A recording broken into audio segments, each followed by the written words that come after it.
The first time I was in the US, I crash landed in Boston. Serious? Yeah, coming back from Mexico. So, and Sure about that. Yeah, tell us that story.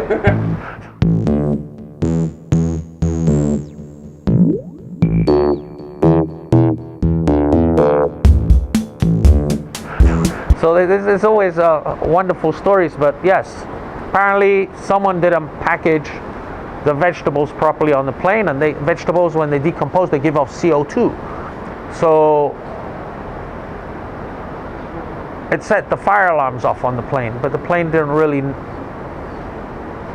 I mean, the pilot didn't know whether there was a fire or not, so he had to come down from altitude. We went down there, and you know, everything was fine. We had to jump out the chutes. But I'll tell you one thing, when the plane's going down so fast and people know there's a fire on the door, what you see on the film doesn't happen. The whole plane was silent.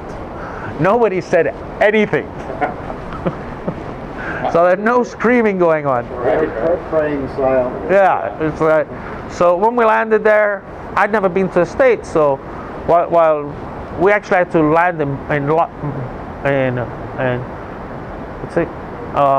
we landed in Logan, I think it's a Boston airport, because it was closed. And the way we found out there was a fire on board is because the pilot, when he was talking to control tower in New York, saying that he needed to land, they told him, well, you got a fire on board, your best bet is to actually land in Boston, Logan, because the airport is closed. You know, and that's how it happened. So after landing, a lot of passengers were transferred to New York because they have to recheck the plane, make sure it all works properly. And I was like, I've never been to the United States, so I went there for 3 days. And, you know, they paid for everything and kept me there. And then I actually flew back on the same plane that crash landed.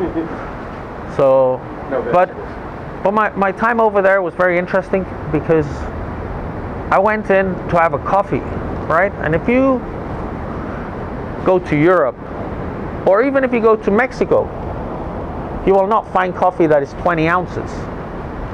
You understand? The coffee culture was completely different, so, and I was like, this isn't really coffee, you know? I looked down at it, it's all watered down.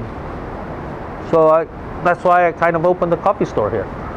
And we were probably one of the first people to make gourmet coffee. And I kind of caught on that the Americans liked sweet drinks, so all my coffees, all the sweet ones, were based on dessert recipes. Like I had the tiramisu and, you know, the raspberry and chocolate and all that. And then later Starbucks came out with them, but